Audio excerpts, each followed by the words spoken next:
Hey everyone, this is Dylan, and today I'm going to be doing a movie review for you guys. So the movie I'm reviewing today is Cry Wolf. Cry Wolf is kind of this lesser known movie that came out in 2005, and I personally really enjoy it, and it has a lot of actors that you probably know. I figured why not, let's do a review of it. So let's get into what this movie is about. So our main character of Owen is moving to a new boarding school, and the first day that he gets there, there is a murder, and I don't remember if they found the body or if the person is missing, but there's a big assembly, and he's trying to find where he is living, his dorm, and he runs into a Dodger, who is kind of this popular girl type, and she kind of takes a liking to Owen and invites him to the chapel along with a lot of her friends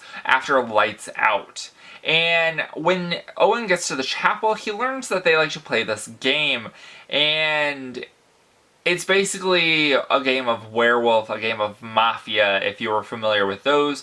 And the whole premise is you've got to lie, and basically one person is picked as the wolf. And it's basically a game of lying, and so the wolf has to lie and get all the sheep to vote another sheep out and be the last person standing. And so they play this game, and Owen ends up winning. And so the next day, Owen and Dodger, they get this idea that they could expand the game and create a almost ARG in their little boarding school revolving around the murder that just happened and that there's a potential killer on the loose. So they make up this elaborate backstory and they send it in an email to the entire student body. And that's where I'm going to leave the synopsis. So let's talk about Mafia. Mafia is an interesting game. I don't think I've ever played it with any friends of mine.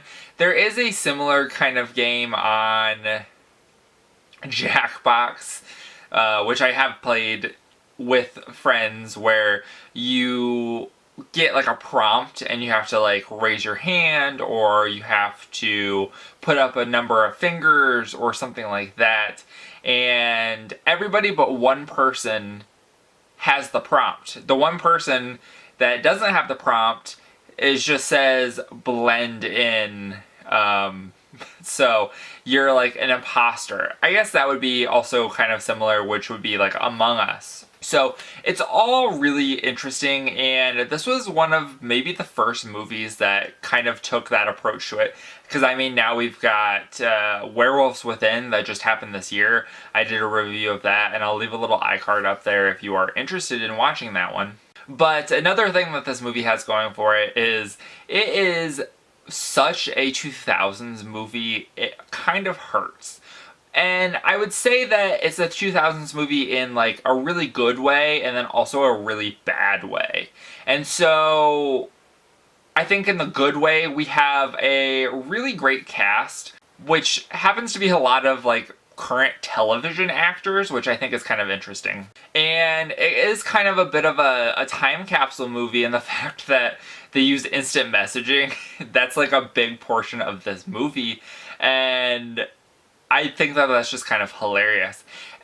In the regards to being a 2000s movie in a bad way, we have, there's quite a few homophobic lines, and there's also a lot of really poorly done, outdated terminology for things, very socially unacceptable things in today's time. So I was taken out a little bit by that, but overall I think that the 2000s aesthetic in this movie is really fun. If you can get past some of those negative things, then I think that you'll have a really fun time with this movie. I also did want to mention the killer.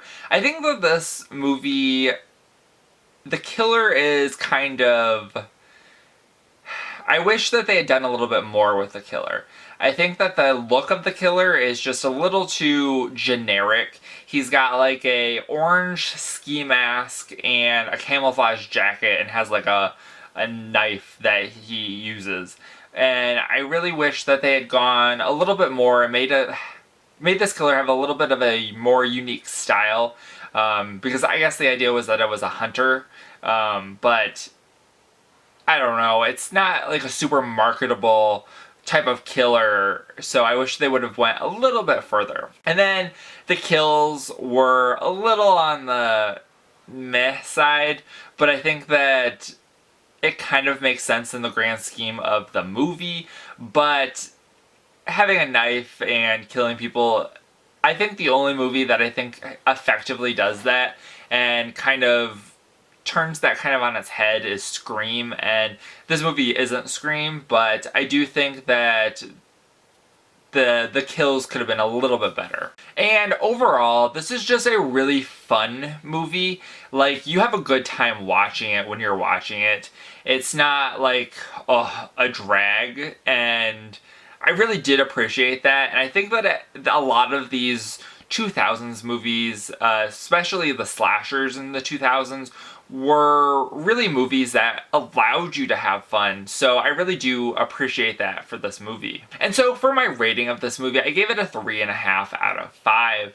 I overall really enjoyed this one. I think that it's a really fun slasher from the mid-2000s, and I think that's underrated and not a lot of people talk about it, so I definitely wanted to put this out there, and hopefully more people will talk about it now. So that is it for this video. I hope you guys enjoyed. Let me know in the comments down below what you thought of Cry Wolf if you've seen it, whether or not you liked it or you didn't like it, and why. And remember, if you're not already subscribed and you'd like to be, please hit that subscribe button down below and give this video a like if you liked it. Thank you guys for watching and have a great day. Bye.